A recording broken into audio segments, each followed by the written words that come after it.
Sports teach us many things: how to be active, when to compete, fine and big motor skills, critical thinking, and so on.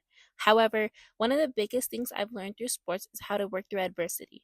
The definition of adversity is difficulties slash misfortunes. I have dealt with many and plenty of diversity when it comes to basketball season of my senior year.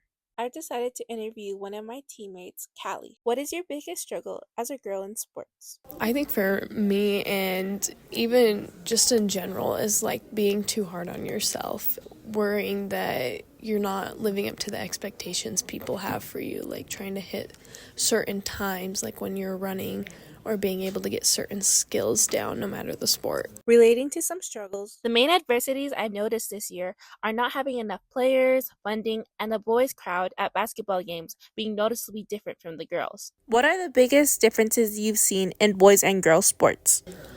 I think another thing that I've noticed is like the different standards for how you have to look.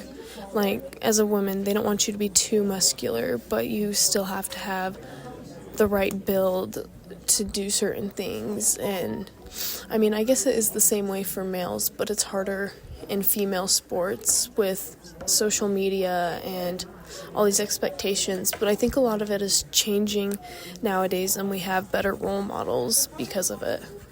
Social media being such a big problem when it comes to female in sports is also one big problem. Some other things I would also note are many of these problems are similar and snowball into being worse. Currently, many women athletes struggle to get professional opportunities, they have fewer sponsorships, a noticeable deduction in pay, less airtime when it comes to being streamed on television, playing conditions aren't fair, and many more. Something I'm embarrassed to admit is I barely knew the WNBA existed until I joined sports my sophomore year. I joined sports as a fun thing to fill up my time, but now I continue for my family. Because of this, I've included myself in more sports activities such as going to more football games, WNBA games, jazz games, and a couple of Grizzly hockey games. However, this experience has led me to think about how many people support their local high school teams. What are the best ways for people to come and support your girls' team?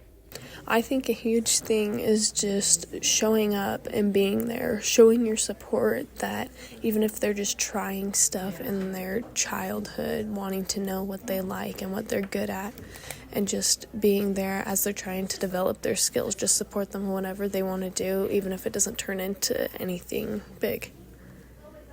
Fortunately, the women's sports viewings have been improving over the years. When it comes to NBA versus WNBA, quote, the WNBA regular seasons average 1.19 million viewers, while NBA regular seasons games average 1.6 million viewers. Although the WNBA has been improving, high school teams still have the problem of the lack of participation in girls' sports. Participation support is not the only support girls need, but they also need financial support. On average, parents spend $883 per year per child on sports. How much do your sports fees cost? I think it varies from sport to sport depending on the kind of equipment that you use and what is needed, like gear wise. Because with me for cross country it's like $100, but then for basketball it could be up to like $600, and it just all depends on what you're getting. For many, raising this much money isn't ideal and would rather be better if others supported or donated to the girls' teams. A couple of ways to support your local teams are 1. When fundraisers are happening, help and buy a couple of things, even if it's only one. One helps more than none. 2. Help bring awareness to fundraising opportunities to others when teams start having fundraisers events. This is also helpful if you can't donate anything. 3. Come to games and buy concessions. If you're feeling hungry, almost all of the profits go back to that team. One last thing I wanted to touch on is the professional sports opportunities for girls after high school. The WNBA only has 11 teams compared to the NBA with 30 teams, and over 3,000 more scholarships available to male athletes than female athletes. The unequal opportunities for women in sports needs to stop and be fixed. Thank you for listening to my podcast and hearing a female's perspective on problems they want to bring awareness to.